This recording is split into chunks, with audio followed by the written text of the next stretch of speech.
The last thing we expected Nintendo to do was release cardboard toys, but that's exactly what they did with their Labo Switch accessories. These are do-it-yourself kits that you can pop out from cardboard, fold together, and create all sorts of cool accessories for the Switch. So right now there's an RC car, there's a fishing rod, we even saw a crazy cool robot suit. Today in New York we got our chance to check out the Labo kits for the first time, and it's a pretty fun experience. So the Labo kits come as just sheets of cardboard, and the Switch directs you to pop out specific parts, fold along a lot of creases. You'll have to get really good at creasing cardboard, and also putting in different connections into each other. We built the RC car, which it looks like the simplest one. It basically just involved folding a couple pieces, putting them together, and then you put the Joy-Cons along both of them, and you can use the Switch to control them remotely. So it's not like it has wheels, it's basically using the vibration function from the Switch controllers to move it around, but still pretty cool, and it kind of shows off like what this whole idea around Labo can be. And we also spent a long time trying to put together the fishing rod. Nintendo gave us about 50 minutes and we couldn't finish. I know some people did. I split up the work with a partner and we just did our best to fold and put all the pieces together. But this one has a lot of pieces. It's 6 separate sheets of cardboard and a lot of little things that you have to make sure you fold correctly and follow the instructions just right. Luckily, the Switch makes it really easy to figure out how to do this. It steps you through the entire process of putting these things together. You can go back and forth if you don't quite understand what it's trying to tell you to do. So it's a lot clearer than like IKEA instructions. And you can also zoom in and move around the image to get different angles of how you should be putting these things together. So I really like that part. I think it's easy enough for kids to follow. With something really complex like the fishing rod, I do think kids may need a little help from their parents. I honestly needed help sometimes from Nintendo people because a lot of the pieces just feel like they're very similar to each other. But once you figure it all out, it's not that tough. It just takes a lot of time.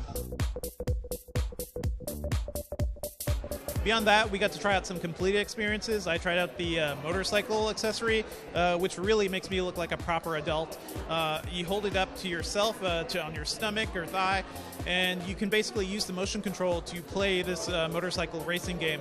The really cool part is that you can actually rev up your motorcycle.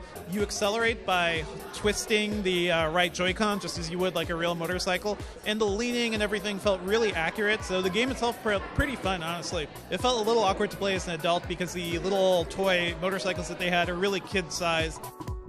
We also saw something that looked kind of like a dollhouse. The Nintendo Switch was in a house, a cardboard house, and there were little blocks that we could plug into the sides and to the bottoms to change certain aspects of that environment. So it would trigger mini games. One was like a conveyor belt type of thing. The other was a microwave that would just dump out objects and let us create a cupcake. It's just really cool to see like what simple cardboard pieces can create a really interesting reaction in a game.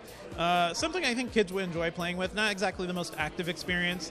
We also got to see the piano, which I had a lot of fun playing with, mostly because the key responses is actually pretty instantaneous. It didn't feel like I was just hitting cardboard. It felt like there was actually a bigger connection going on there. It relies on sensors behind the piano keys to trigger when you're hitting them down, and I was just surprised by how responsive that was. You can also plug in different objects into the piano to change sounds. I really like the cat effect, and you can change the pitch. In general, it just feels like a cool toy instrument, and I think kids will really enjoy actually building it for themselves too. And we also saw the fishing rod game, and I had a lot of fun with this just because it felt really accurate, the way it was all put together, and the switches held vertically on the floor, and you're basically just moving the fishing rod as if you were actually fishing. The responsiveness from the HD rumble felt really good, like something was actually trying to grab the fishing rod, and the whole interaction of like reeling it up and moving it around, pulling up a fish once I was done, it felt really good. If you like fishing games and RPGs or in general, I think you'll really like this. We also saw Nintendo reps walking around with the robot suit. We didn't get to try that out ourselves, unfortunately, but that looks pretty cool and really complicated.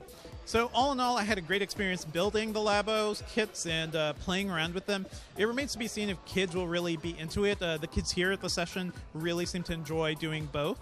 As an adult, it did feel a little weird to be doing the same sort of school things that kids are doing, but I think parents would have a lot of fun working on these things with their kids. Nintendo also announced something cool, a Joy-Con garage feature feature that'll let you create custom interactions between the Joy-Con buttons. So if like you hit the A button on the right Joy-Con, you can make the left one rumble. Basically, it lets you create all sorts of new experiences using these Labo accessories. And I think kids will have a lot of fun with that too. That really opens up the possibilities with this whole idea of Labo.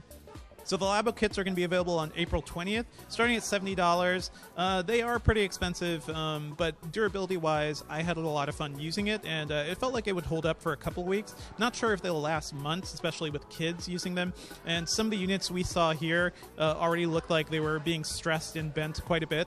So it's really tough to tell how durable they'll be over time, but for now, they seem good enough to withstand a lot of adults and a couple kids who are really excited about new Nintendo toys.